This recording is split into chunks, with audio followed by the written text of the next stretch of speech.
Assalamualaikum warahmatullahi wabarakatuh. Perkenalkan, nama saya Windy Widya. Saya mahasiswi Universitas Pendidikan Indonesia dari jurusan Administrasi Pendidikan angkatan 2018 kelas A. Nah, di sini saya akan menjelaskan mengenai materi yaitu memahami konflik interpersonal. Nah, untuk materi tersebut merupakan bagian dari materi tentang kekuasaan dan konflik organisasi.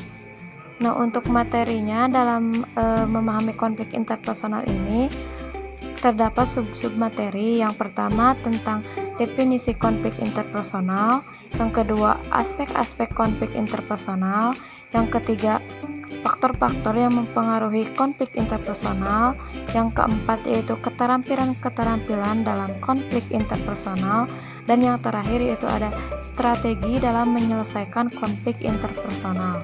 Nah, untuk materi yang pertama di sini saya akan menjelaskan definisi konflik interpersonal. Nah, menurut Helgren and Slocum menyatakan bahwa konflik interpersonal merupakan konflik yang terjadi ketika dua individu atau lebih merasa bahwa sikap, perilaku, atau tujuan yang mereka inginkan bertentangan satu sama lain. Nah, sedangkan menurut De Vito, konflik interpersonal merupakan konflik yang muncul ketika dua orang atau lebih merasa keinginannya saling bertentangan.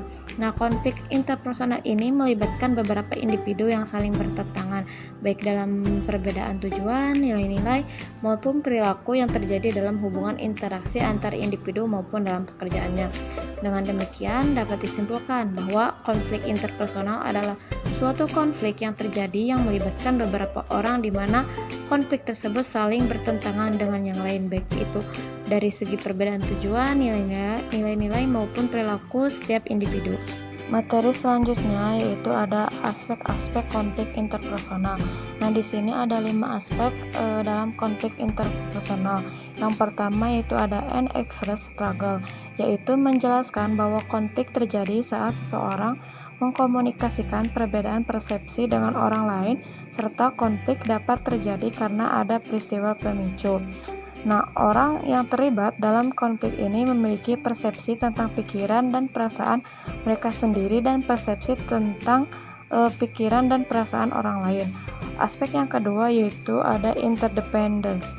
Interdependence ini menjelaskan bahwa konflik terjadi pada pihak-pihak yang saling bergantung yang ditandai dengan adanya aktivitas yang sama dan kepentingan yang sama. Aspek yang ketiga yaitu ada perceived incompatible goal. Perceived incompatible goal ini menjelaskan bahwa konflik terjadi karena adanya ketidaksesuaian tujuan di antara pihak-pihak yang berkonflik. Nah, orang-orang yang biasanya terlibat dalam konflik ini karena adanya tujuan yang penting bagi mereka. Nah, tujuan tersebut itu dianggap tidak sesuai karena pihak-pihak yang berkonflik menginginkan hal yang sama atau hal yang berbeda. Aspek yang keempat yaitu ada perceived scarce resource, yaitu menjelaskan bahwa konflik terjadi apabila seseorang merasakan langkanya atau berkurangnya sumber daya seperti cinta, penghargaan, perhatian, rasa peduli, kekuasaan, serta harga diri. Untuk aspek yang terakhir yaitu ada interference. Interference ini menjelaskan bahwa konflik terjadi apabila seseorang merasa terganggu dengan tindakan orang lain dan merasa kepentingannya dihalangi oleh orang lain. Selanjutnya yaitu ada faktor-faktor yang mempengaruhi konflik interpersonal. Di sini menurut Robin dan Judge menyebutkan bahwa ada 3 faktor yang mempengaruhi konflik interpersonal. Yang pertama yaitu ada komunikasi, yang kedua yaitu ada struktur, yang terakhir yaitu ada variabel pribadi. Selanjutnya yaitu ada keterampilan-keterampilan dalam memecahkan konflik interpersonal. Yang pertama yaitu ada keterampilan membina hubungan baik.